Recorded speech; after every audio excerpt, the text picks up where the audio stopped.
what's up, family? I'm Rachel. And I'm Joe. And we are Two Crazy Ketos. And if you're new to our channel, welcome. Here on Two Crazy Ketos, we do different things like recipe videos and we do product reviews. We talk about various keto topics, and every Monday we go live on Keto Beyond the Couch because life exists beyond the couch. You can find us in different social media platforms like Facebook, Instagram, and Twitter. And we have a website, which is twocrazyketos.com, and that's where you're going to find all of our different recipes. Now, we do upload at least 5 new videos every single week, so make sure you subscribe to our channel. And don't forget to hit the little bell icon, and that way every single time we talk to a werewolf, you'll be alerted to it. So today we're going to bring you another one of our podcasts, and we're really excited about today's podcast because we're going to be speaking with David, also known as Carnivore Werewolf. And we actually got a chance to hang out with David a little bit in Austin, Texas. And here's the thing, he's a truck driver. Yes. And people say all the time that it's difficult to do keto on the road. Like, oh, well, I'm always traveling. It's not possible. Well, not only is David doing keto on the road, but there's 2 things that are really unique about him. First of all, he used to be a vegan. Right. So he's gone from vegan to keto, but he didn't just go from vegan to keto. He went from vegan to carnivore. Wow. Talk about like, whoa, that's a long haul to speak in truck driving. Well, David's a long haul trucker, so let's talk to him now. Hi, hey, David. Hi. So, David, you are a trucker and you've been doing keto for a while. We got the opportunity to hang out with you a little bit at KetoCon. And I wanted to start off, like, how much weight have you lost on keto? In 9 months, I have lost 62 pounds. Wow, that is fantastic. But I bet it's not just the weight loss, but also how you feel in your body. That's been a big change too. What have you noticed since you've started this way of eating? Since I started, I have noticed I have a lot more energy than I had in my 20s, if that makes sense. It didn't make sense to me. I don't require as much sleep. I feel good. I don't have trouble breathing. I don't have sleep apnea anymore. I don't have heart issues anymore. I was on blood pressure medicine. I am completely off blood pressure medicine, 100%. Wow, that is incredible. So let's back up a little bit. Tell us a little bit about what life was like before keto and what made you seek out keto and how you found it. All right. We're going to go back to 2015. I've been truck driving for 18 years. But in 2015, I went vegan. How did that go? 7 years. Well, at first, as with any diet, you're going to lose weight because you're going to stop eating the processed foods and the fried foods. You're going to, stay on track and you'll notice some results. But after 7 years, I noticed that the results were giving me health issues, some of the ones that I had just spoken to you about. So I was scanning through Amazon looking for different diets. And I came across Dr. Sean Baker's book, The Carnivore Diet. And I had never heard of the carnivore diet before. And I said, okay, that looks interesting. So I ordered it. It got here. I read through the whole thing. I was fascinated. The next day, I went carnivore. And I haven't looked back since. That had to be a very interesting switch to go from eating no animal products to only eating animal products. What was that like for you mentally? I got into vegan originally for health reasons, not for ethical reasons. I learned about the ethical reasons, of course, later as you learn in veganism as your journey goes on. But I knew that we had been eating animals for millions of years. That is a fact. The veganism really didn't get its start till as far as pushing on around the 60s and 70s. And then, of course, that's when we noticed that health started deteriorating because people were cutting the meat out. They were cutting the eggs out. And I had done the same thing. I cut out all meat, all eggs, and I was not getting the proper nutrients. It really came down to that. So for me switching, because I didn't get into it for ethical reasons, I got into it for health reasons. It was easier to transition than for some people that get into it for ethical reasons. Now, I do want to make it clear here. This is not a podcast like against vegans or anything like that. And we say all the time on our channel that if somebody is a vegan for, as you say, ethical reasons, I can get on board with them for that. My issue becomes when people start pushing on me that veganism is healthier to eat and that it's better for the environment and that this is how everybody should eat. So again, I just want to make sure everyone understands it. If for people who are vegans, if you're a vegan because you are just a lover of animals and you don't want to see animals get killed, I can completely support them in that. It's only when we start saying, well, this is the healthier way to eat, because as you discovered, one of the problems with veganism is, yes, you're eating all of these plants, which are supposed to be good for you. But the problem is in the United States, we farm on minerally and nutrient deficient land. So we're not getting that. The protein from plant is just not the same as animal protein. So you need to eat a lot more. And you really need to heavily supplement with good supplements, which can get fairly expensive on the vegan diet. Extremely. Well, and I was just thinking that it's amazing the success that you have experienced in just 9 months. That, I mean, this is an incredible change in your life. And I think that it is a blessing to everybody, but you being well in your body and your mind, it's not only a blessing to you, but because of what you do, it is a blessing to every single person on the road, because truck drivers, you guys have an incredible job where I cannot thank you enough. I mean, what you do to provide the things that we need and to get them to us. I mean, I think we learned during that 2020, 2021, it was like, if we do not have logistics people in place to help us get the things that we need, we're in big trouble. So we're really thankful for this entire profession. But I imagine that it must present some unique physical challenges to do what you do. Could you talk to us a little bit about some of the common issues that you see within truck driving? Because I mean, just us traveling to conventions, whether we're just on the road or we're traveling by plane, it puts a very heavy toll on your body. It does. And statistically speaking, truck drivers are probably the most unhealthy, metabolically unhealthy individuals as far as career fields go, because you're out here, you drive up to 11 hours a day. And when you're done, you just want to eat something fast and get to bed so you can get up and do it all over again. And a lot of the truck stops, they have a lot of fried foods. And they're not fried in good things, they're fried in seed oils. And I learned that seed oils are bad for you. I think we can agree on that. Oh, absolutely. Another thing about truck driving is sometimes you have limitations on how you can prepare your food when you live on a truck, which as a long haul driver, you do. I stay out for up to 2 months at a time. Luckily, I have my truck set up. My company has set me up with a refrigerator, an inverter. I have an electric skillet on the truck, a microwave, an Instant Pot, and a little one of those little dash chaffle makers, waffle makers. So I do have some options as far as cooking goes. So I can have fresh meat, which I love. I can have the eggs, and it makes it a lot easier for me. I was just thinking as you were speaking, like, wow, this is a very well-stocked kitchen of sorts that you actually have on your truck. But when you were getting started and you're thinking to yourself, okay, I'm going to transition into eating meat, how did you begin? Where would somebody begin if they were just getting started? Cutting out all the processed foods, especially the ultra processed foods. Stopping the sugar. I've got a shirt on right here, say no to sugar. And I am a firm believer in that.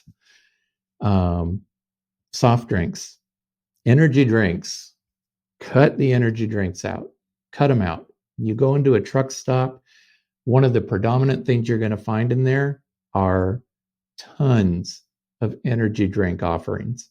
It's unhealthy. You've got chips. You've got you got 2 aisles of candy on average in each truck stop. They want you to grab and go. I've started doing things where I'll do fast food, but I'll just order burger patties, like at McDonald's. Wendy's is my favorite. All beef hot dogs. That's an option at most truck stops, but no bun. I don't do the bun. I just do the meat. I've cut out all dairy. I mean, not dairy, all grains, limited my dairy. And anybody can start that way. You can survive on fast food if you do it right by ordering the meats. So that's where I was going to go with my question was, so you're blessed to have this entire setup, like almost like an RV in your truck.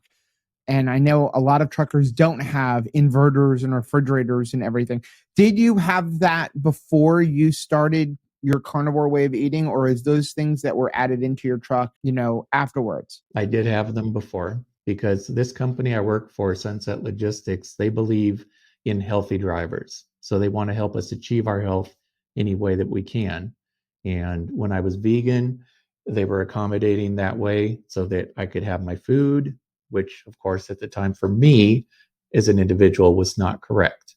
Right. So now that I'm carnivore, which is part of the ketogenic community, as we all know. Yes, thank you very much for that.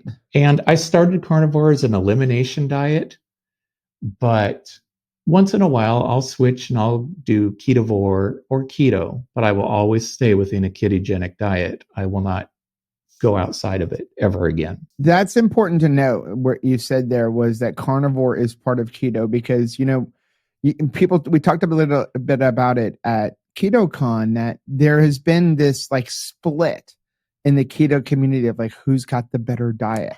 And the bottom line, it comes down to anything that puts you in a ketogenic state, any eating plan that is, as Dr. Berry says, low in carbohydrates, under 100 total carbs, depending on your metabolic health, Right. and is primarily meat, and is meat, vegetables, and fruits, that it's all going to be under the same umbrella of what he calls the proper human diet. And carnivore is part of keto, because it's just a super stricter form of keto, because you're really limiting your carbohydrates down to, for most people, if you count the carbohydrates in eggs and things like that, you're probably somewhere between like 5 to 7 carbohydrates a day.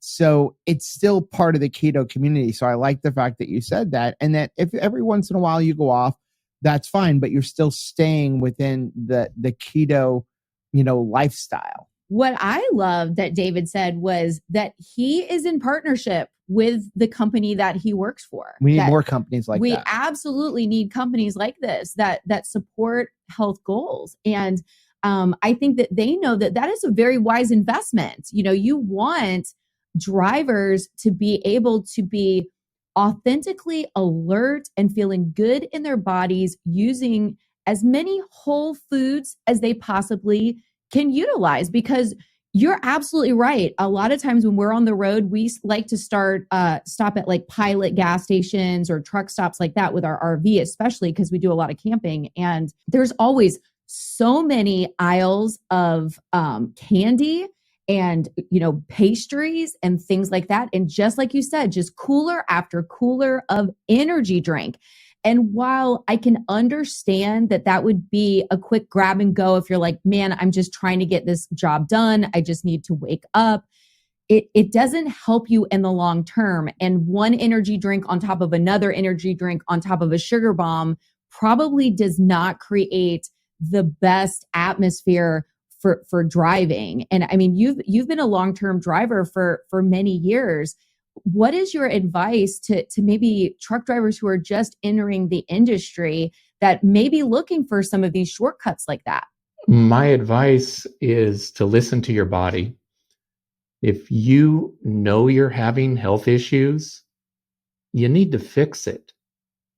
And that could be any health issue. And food is a primary source of how you're going to feel. You're either going to feel good or you're not going to feel good.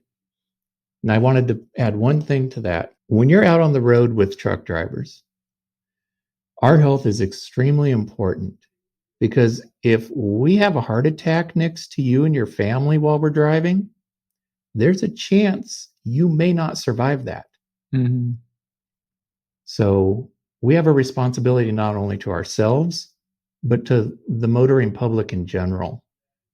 And if we can be the healthiest we can be when we're out there, then that's what we need to do. Wow, that is such an incredible thought, and I appreciate that attitude of just like really, just that somber view of it. And we need to support this industry, because and honestly, I think that one of the ways that we can is to help, write into some of these local truck stops, try to encourage them to have more whole foods available, not just for you guys to purchase, but for us to purchase while we're on the road. Because you're right. I mean, even weary travelers that are, we live in South Florida, so we have a lot of tourism and things like that. So you have a lot of people on road trips, and you're right.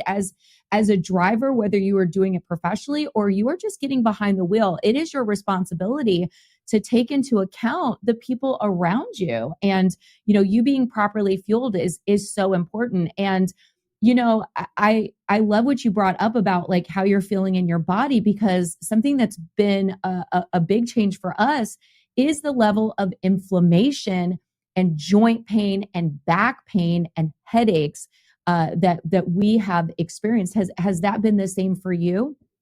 Absolutely. I was having a problem with arthritis, especially in my hands. And I'd say probably 2 months into carnivore, it completely went away.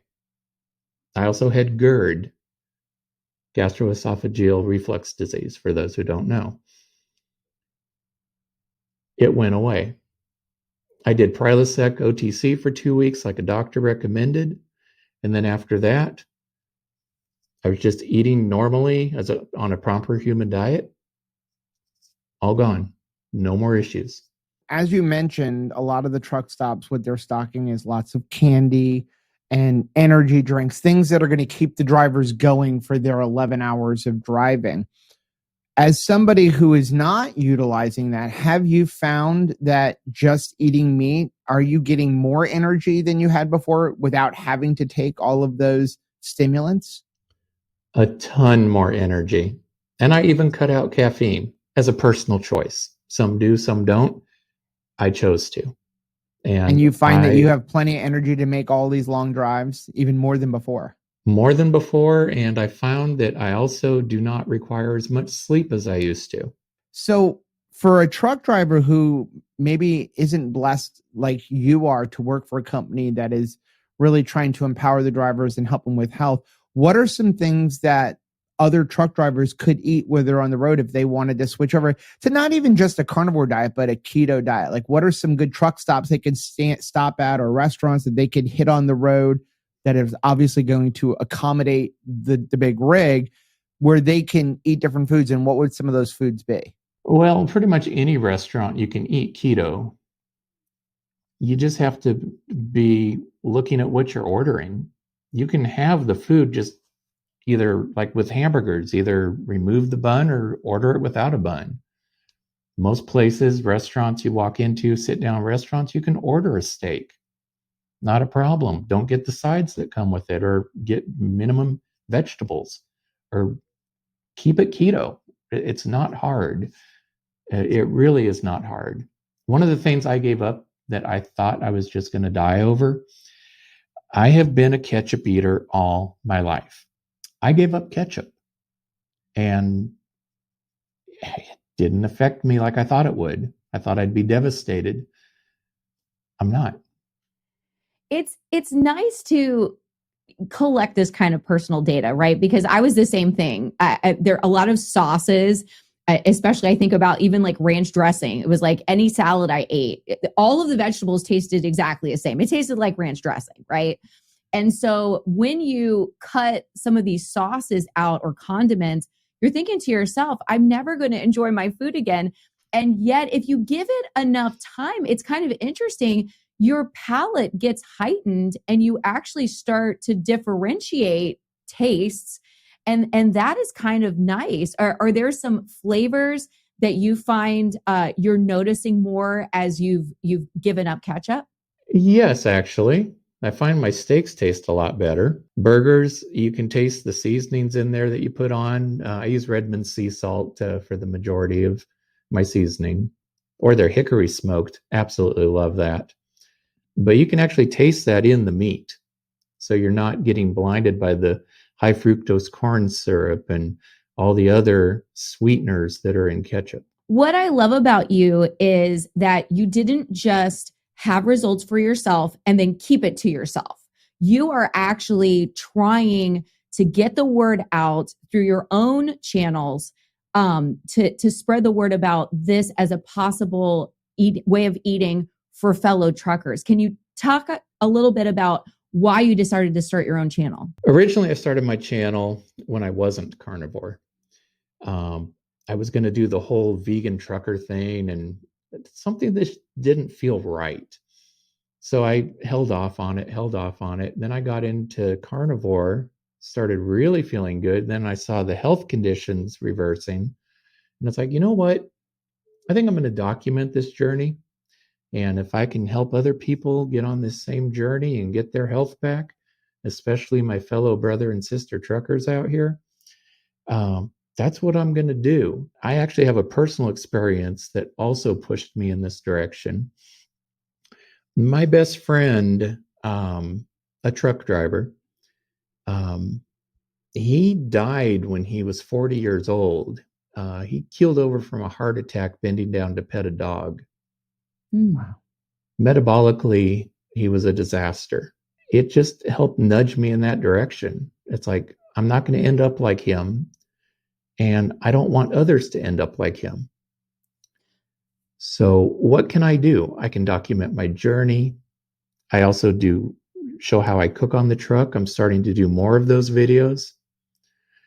I also want to help drivers that are having trouble not having the tools that they need to have the proper health out here. And that's one of the goals of my channel, is I want it to grow enough to where I can start helping them in that area, like putting refrigerators on their trucks. But that takes money. You know, I'm just one guy, and it's a goal I have. Since we're talking about your YouTube channel and your social media, I have to say this.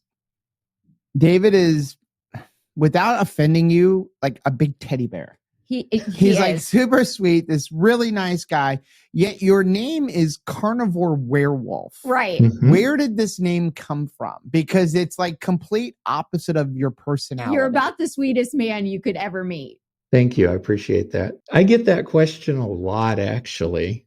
And the easiest way to explain it is twofold. One, I was looking for an example of the top apex predator.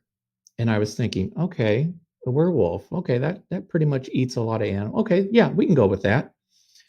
And then I thought about it again, and it's like, okay, I have a saying, meat fuels your beast. Mm. And it's like, werewolves derive from humans. So humans turn into that beast. And so I just put it all together and just said, carnivore werewolf. Ooh, I love that so much. Now, is there a lot of pushback within the truck driving community to go carnivore or keto? Do you find a lot of opposition, or do you find that people are receptive to it? They're mostly receptive. I do get some comments sometimes that, oh, I could never do that. I like this, or this too much. And then I end up talking to them down the road, and it's like, look, you don't have to give up this, and this. You just have to change the way you do this, and this. It's got to be interesting when you go into these different truck stops and you're looking around for like a meat only option, or you're looking around for something that doesn't have all of the bread, and you know, other truckers seeing you picking those things up and going like, it's kind of weird. I know I have gone into like, even into like 7-Eleven, I'll go in and I'm like, okay, I'm out on the road, and I've use truck stops and fast food places a lot because I was always out on the road. And I'll go in and I'll get a sub. And I've just got to the point now where I pick up one of their pre-made foot-long subs and take the bread and throw it in the garbage before I even bring it to the register. Like I keep the wrapper, here, scan it. And the looks you get from the cashiers, like, where's the bread? Oh, I don't eat bread, but it's just like, why, what am I going to do? Bring it out to the car and then I got to go throw it out. So I might as well just throw it out. Well, there's a garbage can right here. So have you had comments from cashiers or from fellow truckers when you do things like that? Actually, no, I haven't. If I'm in a place and I'm in a hurry or they're really busy, I'll just grab like a grab and go burger. Like at the truck stops, you can just grab it. It's all prepackaged. You grab it, check out and go. Take it back to the truck, throw the bun in the garbage. Then I put my own condiments and fixins on it. So as a truck driver, there's probably some certain like pathways that you take all the time. Like maybe you take the same route, and there may be truck drivers that have a daily route where maybe they are not even long distance truck drivers, but like they come back once a week or even at the end of every day. Do you find that you have any type of like certain craving connected to the route? Like, I mean, when we drive through Georgia, for instance, you start to see like the Stuckey's signs, or you start to see familiar signs that you're just used to because this is the route that you take. And I will find myself being like, I need a pecan because like we're in this area. Have you had any challenges in that way? Not challenges. I look at them as, oh, I am looking forward to being down the road here because I know I'm going to stop over here and have this. And it's usually barbecue. Oh, yeah. So with all the driving that you've done around the country, two questions. First of all, which truck stop has the best hot dog? So we'll start with that one. That hands down, I'm going to go with Love's. You can get an all beef hot dog there. Yeah, I would agree because we stop at a lot of truck stops especially with the RV, and there have been some good ones and there have been some like, oh my gosh. I mean, like, we have some places down here in Florida. I mean, they sell sushi. I'm like, why are we having sushi in a gas station? So yeah, some of them have been questionable, but I would agree. I think that we stop at Love's a lot. I really like Rachel it too. loves hot dogs. So. I absolutely love like roller dogs. It's one of our favorite things. And, we have a landscaping business. So we use a lot of, gas stations and we're definitely like gas station aficionados when it comes to gas station food. So anytime we see like a new offering, whether it is just, Joe is very excited about these 2 pieces of cheese with a lunch meat sandwich. It's called between the them. cheese wedge. Have you seen it in any of the truck stops? It's literally 2 slices of cheese with a slice of salami in it, and then they vacuum seal it. Yes. I'm like, anytime I see a truck stop that has it, I'm like, I want it. And she's like, it's $5. I'm like, I don't care. I want it. It's good. Like, I know I can make it at home, but there's something about having this option compared to everything else that, and you walk in there and you're like, no.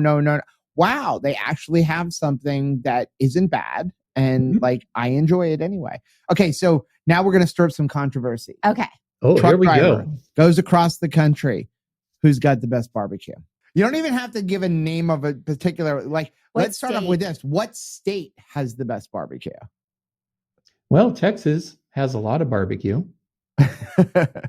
I like Texas Best Barbecue. I don't know, or Texas Best Steakhouse. I don't know if you've heard of them. They're pretty good. There's also a barbecue and catfish place in Arkansas that's really good that I like off exit 283 on I-40. Nick's Catfish and Barbecue. Oh, wow. Oh my goodness. We're going to have to go there because now you're talking my love language. You've got seafood and you have barbecue together. Dave is just trying to get past the question of, I was trying to get like, is it Texas or Georgia? Who's got it? But I think he's good with Kansas City barbecue. Those are the big arguments. So we'll let you go on that one. Well, you were born in Texas. I was born in Texas. So, I mean, Texas barbecue is running through those veins. So you did mention Terry Black's. Did you go to Terry Black's when we were in Austin? No, but I'm going next year. Okay, good. good. What is your current favorite cut of meat right now that you're enjoying? And besides ribeye, it's going to be ribs. Oh, yeah. Beef or pork? Mm, I like beef, but pork is good too. Okay, I'm usually team beef and you're usually team pork. I like them all. I mean, they're completely different Right? flavors. They're completely different flavors. You know, I want if I'm eating pork ribs, I want it to be baby back ribs. I'm like not so much of a fan of like spare ribs. I think that comes down to a texture and a teeth issue since like I do have like removable dentures. So like, you Right. know, spare ribs are just a little bit chewier. Whereas when you get a good fall off the bone baby back rib, or even, you know, when you get Nothing beef short better. ribs, there's nothing better than that. Like when you can literally pull it apart with your fingers and you can I almost smush love it with it. your fingers. That's how I like it. And what is your go-to meal that you like to prepare in your rig? In my rig, this may sound dull and boring, but hamburgers. I'm team hamburger all day long. Breakfast, lunch, dinner. I never tire of it. And I mean, it doesn't sound boring at all. It actually sounds super delicious. Yeah. Or ground beef. Anything with ground beef. Yeah, I'm a ground beef fan. Rachel will be like, I want steak. I mean, we recently did a vlog and she's like, I want steak. I'm like, I am just happy. Give me a pound of ground beef, maybe mix a little bit of cream cheese, throw a bunch of butter in there. Like, I'm good with that. Like, I can eat it with a spoon, you know, maybe even put in a little bit of extra seasonings or throw some. Then you take an egg, cook it over the top with a nice runny yolk. It becomes a gravy. I mean, I just love ground beef. It's amazing. So if you were speaking to some local truck stops and gas stations like across the country, if somebody is listening, what would you like to see provided as added options for grab and go for truck drivers? Actually, I've thought about this before. And yes, the general answer is more meat, but ground beef, just prepared ground beef, cooked, ready to go, scoop it into a bin and go. Yeah, that seems very doable. A lot of times there is some sort of like cooking device in, the gas station. It reminds me of the old show Roseanne, right? Wasn't that towards the end of the show? That's what they had, like a shop that had just loose meat. Right. Right? Just give me a cup of loose meat. Yeah. I can handle that while I'm driving. I could too. And I mean, it's definitely something they could just like put into like a cup of some sort. Like a little pint cup of it and drive down the road and spoon loose meat into your mouth. Cup of meat. Oh yeah, that's a good idea. That is a fantastic idea. And even maybe like a little fixins bar to go with it so that you can, change it up, because that is the blessing of, ground beef is it's so versatile. So if you want something like you want taco type style, or you want something leaning more towards Italian taste, like it's very, very versatile. I think I think you're onto something, David. Like, I think we need to start writing to different companies and saying like, hey, add this to your lineup. Even shaved beef, that is something that's like quick and fast and ready to go. And it's remarkable how even the frozen ones like Steak-umm, a lot of times it's just meat and salt. There's not a lot of wonky ingredients. So that's a quick cook and something that people could maybe just, grab and go. I love that. So David, before we let you go, we always like to ask 3 questions of people we have on the podcast. And the first question is, when you first got started on Carnivore, what were you most afraid of? Dying of a heart attack. That's fair.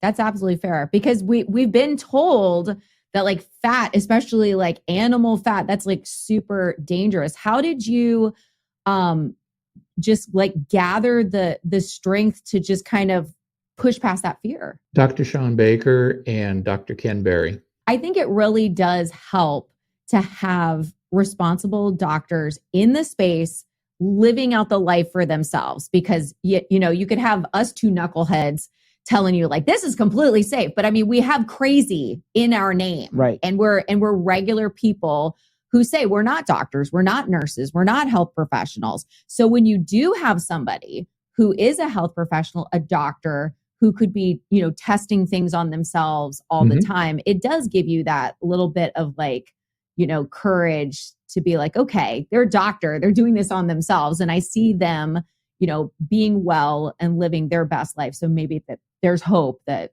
I'm not going to be hurting myself in this. And I can definitely understand that, because that is something that I went through when I got started. Coming from a family where my mother was an oncologist, my father was a clinical chemist, and growing up in the 70s and 80s, we were taught, don't eat beef. Beef is bad for you. Beef is going to cause cancer. It's going to give you a heart attack. I mean, we never ate beef when I was a kid. And so that was definitely a concern for me. But for other people who may be listening and they're thinking the same thing, like, oh, you shouldn't eat butter, or you shouldn't eat all of this beef. And oh my gosh, eggs, they're going to raise your cholesterol. I do encourage you to check out people like Dr. Baker and Dr. Berry and Dr. Boz, Dr. Sivas. Definitely, if you're concerned about cholesterol, check out the cholesterol code from Dave Feldman. But one thing I always like to tell people is, well, let's look at where your situation is right now. What is the worst thing that's going to happen? If we don't change what we're currently doing, we know we're already on a path of destruction. So what if we give this 30, 60, 90 days? What's the worst thing that's going to happen? I mean, it can't get much worse than where I was at 300 pounds and I had a blood pressure of 170. I mean, maybe it could have, but I was like, okay, I can't do that much damage in 60 days, right? I've already done the damage. And it was amazing to see everything turn around so quickly. When we coach people and who happen to be a type 2 diabetic or a type 1 diabetic and they're on insulin, and we tell them we're not doctors, and my medical advice is you need to talk to your doctor, because as you start eating this, there's a good chance you're not going to need that medication pretty quickly, because things can change rapidly when you start eliminating all of this sugar and the grains and the processed foods, or the overly processed foods. Well, I have another question, but I first wanted to ask, what is your advice for truck drivers who may be, incorporating this while they're on the road, but then they're going to return home to a family that may not be ready to go keto? So it's like you could run the risk of being like, hey, when I'm at work, we live our life this way, but what happens when you go home if your family back at home is not living keto? Simple answer to that is you're responsible for your own health. You can live by example. And I don't believe on pushing a certain way of eating on people. But if they want to see how I'm living, how I'm doing by eating this way, and they want to try it, more power to them. And I really encourage that. But for me to just say, okay, family, this is how it is right now. Or maybe we're going to transition, let's try this, let's try that, see how you like this, and educate them as you're going along. I love that. I like that personal responsibility. And also, if you're doing great on the road, it's important not to go back home and like indulge in things that you used to eat, because your family time is so precious. You don't want to feel like garbage when you are home. You want to really enjoy that. So like you feel great when you're at work, and then when you're home, you want to enjoy it, and then also not have to work yourself back into going keto once you're, going back to work. I think a lot of times people are like, I'm going to take a vacation. They do that with vacations from any job. And they're like, okay, well, on vacation, I'm going to eat differently. And it's like, you're just basically asking for your vacation to feel like garbage, right? Because you're switching things up on your body. So, okay. So that's good. I wanted to also ask, once you got started in this way of eating, what were you most surprised to discover? The energy, the tons of energy that I had. And I wasn't drinking coffee. I wasn't having energy drinks anymore. I used to drink 2 a day minimum for several years. And I know that contributed to my health problems. I know that for a fact. But energy, tons of it. Never felt like this since I was in my 20s. Now, did you experience any measure of like what we call keto flu, like any type of like wonky feeling when you were transitioning? Yes. And I attribute that to withdrawal symptoms, because I was cutting the carbs out, I cut the sugar out, And my body, I would be driving, I'd stop at a stoplight, and I'd just kind of get a kind of a woozy feeling. Or I'd stop the truck for the day and go to stand up, and it's like, oh, I got to sit back down. That lasted for probably about 3 weeks. Yeah. And then, of course, I was on the toilet for a while because my body was used getting fat adapted. And Right. we all know how that goes. And the thing is we always like to tell people, like, when you're first getting started on keto, especially if you were eating a tremendous amount of sugar, and as you just said, if you were in a situation where you were eating very lean, hardly any fat, typical standard American diet suggestions, like eat like a lot of carbohydrates, eat low fat. Yep. Well, there's two things that are going to happen. You're going to go through some sugar withdrawal because, in my personal opinion, sugar is the most addictive substance there is, and they get us addicted to it the day we're born. So you're going to go through some sugar withdrawal. And then if you're not used to eating fat, there's a good chance that, your gallbladder is a little atrophied and it's not used to having to handle all of that fat. And for a few days, you may have some problems where, you've got some diarrhea or something. And then on the other side, some people will always get constipation. And that's a lot of time because they're afraid to eat the fat because, again, fear that's been instilled in us, or they're not having enough salt. So we always tell people when you first get started, first of all, make sure you're consuming enough salt. That day one, that'll help some of those problems. But I always like to suggest people try to do it like not the day before a big like event. Like if you have on Sunday, you're going to work and you have a job interview on Monday, that is not the day to start keto. Try to give yourself like a couple days so that it's okay to feel like garbage. Or like you can just go home, chill, lay in bed. Because I know those were not things I was expecting either. I kind of had heard about keto flu when I got started, but I was like, how bad could it be? Like, I'm really good with pain tolerance.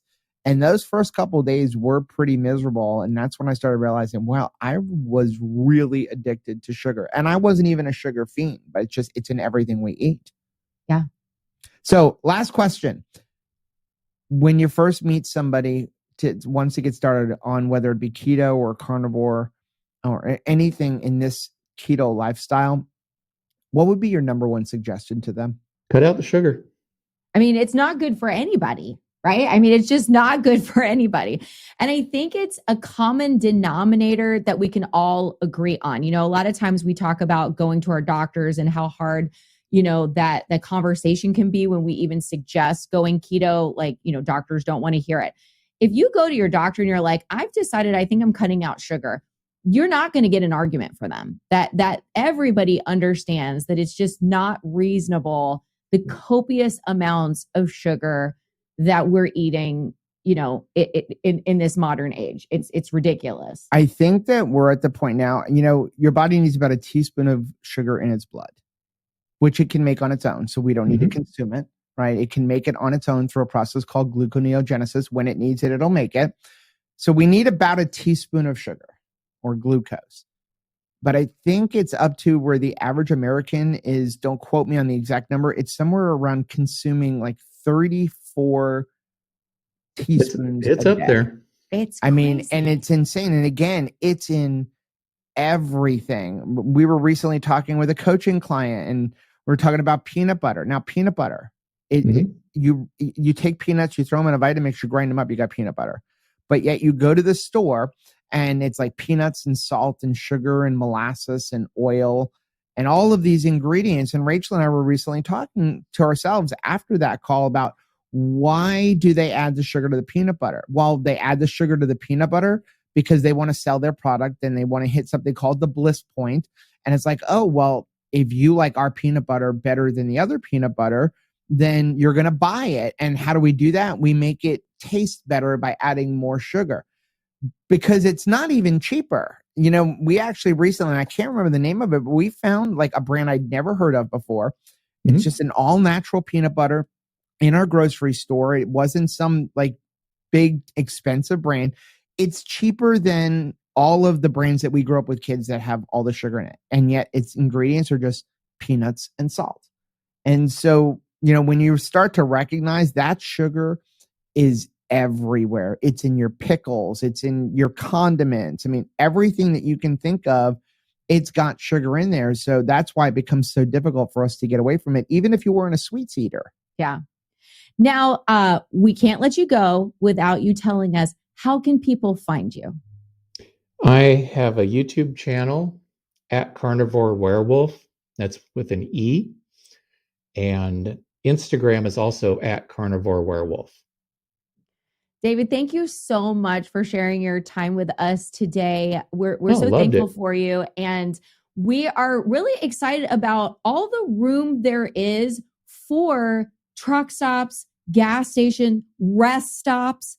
There's room for improvement. And I think that all of us can write in. I think about, even people stopping at rest stops and you want to find a vending machine option. There's really a lot of room for improvement. And I think that you've given us a lot to think about as far as travelers, whether you are doing it professionally, you're a driver, or you are just like an everyday driver like us. It's our responsibility to bring our best self to the road. And we're really appreciative to you for that. I appreciate the timing. May I say one more thing? Sure. One of the things that, in my own opinion, is our bodies know what they're doing, what it's doing. So when we give it the proper nutrients that it needs, I look at it as a reboot system. So you lose weight, you get your health conditions reversed or a lot better, and your body is rebooting. So one of the things that scared me at first was I had a really rapid heart rate, and you could feel it beating through your chest really hard. And the way I liken that to is, you were using regular unleaded, but now you're using super unleaded because you're running on ketones.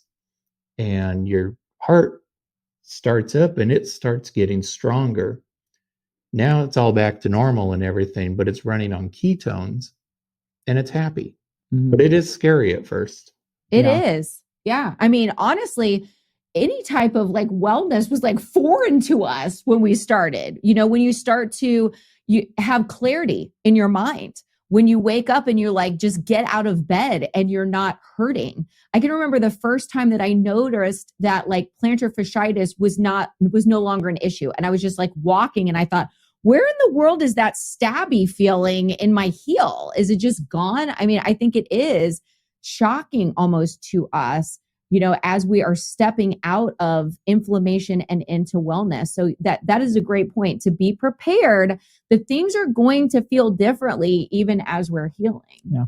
Two more things. One, and this is a personal favor I'm asking of Rachel. My birthday is next week, but I don't think I'm going to be online. Is there any chance I could get a happy birthday? Yes, absolutely. Happy birthday to you. Happy birthday to you. Happy birthday, dear David. Happy birthday to you and many more. So many more.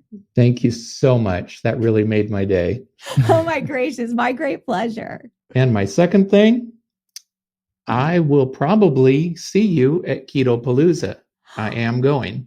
Oh, that is awesome. That is awesome. Well, we will definitely be there at Keto Palooza. It's one of our favorite events. Excited about that. So don't let David come on his own. If you're listening right now and you have thought about coming to a conference, and I'm talking to you truck drivers also, come on out and come see David. You're going to be excited that you did. We're going to be in Kentucky and it's going to be a great time. Okay, I am totally stealing that idea. How do we patent the idea of selling loose meat in gas stations? Can we come up like a cup of noodles kind of container with just loose meat?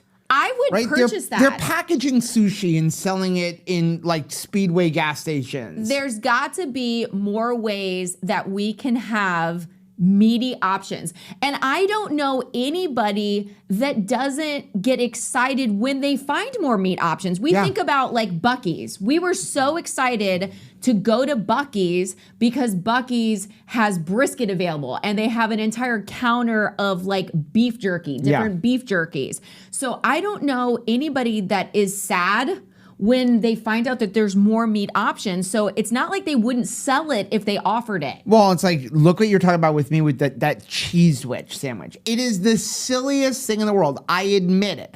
It is 2 slices of cheese with a slice of salami in between. And there's some other ones too. And recently we discovered one gas station on the road up to Orlando that has mozzarella and pepperoni. And I'm like, I see it and I'm like, this is cool because it's not something that's out there.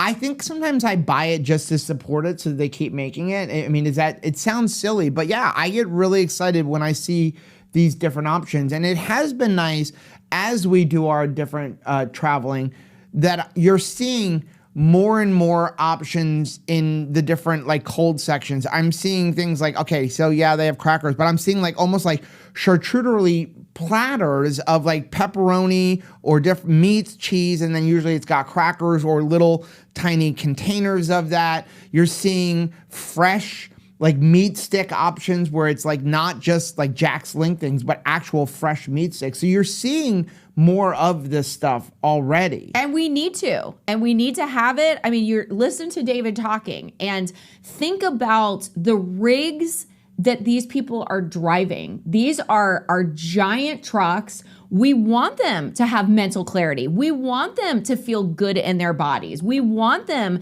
to be awake, not with a manufactured, propping up of caffeine and, energy drinks and sugar and all that kind of stuff. We want them to be fueled on ketones, energized from good nutrition and feeling great in their bodies. We see that is something that's not just going to be a blessing to them, but it's going to be a blessing to all of us. So it's a great thing for us to share with all of the people who do long distance driving in our lives. So make sure you go check out David's channel. I'll leave links for all of his social media down below. Please support him, support all of the truckers out there. This country, we wouldn't be able to run without truckers. No. And we need them to be healthy, not just because we need truckers, but because they have families. Yes. We want them to be able to get home safe. And we want them to just have better health and help them to get onto the right journey. As David said, so many of them are so metabolically unhealthy because they are eating on this fast-paced thing and drinking the energy drinks. But that is going to be the end of today's video / podcast. Now, if you like seeing videos like this, take a look at some of the videos we have linked right over there. Also, make sure you take a look at the most recent videos I'm going to put right over here. But whether you head this way or you head this way, don't forget to head this way. Subscribe to our channel and click the little bell icon. And that way, every single time we talk to a werewolf, you'll be alerted to it. Till next time. Bye.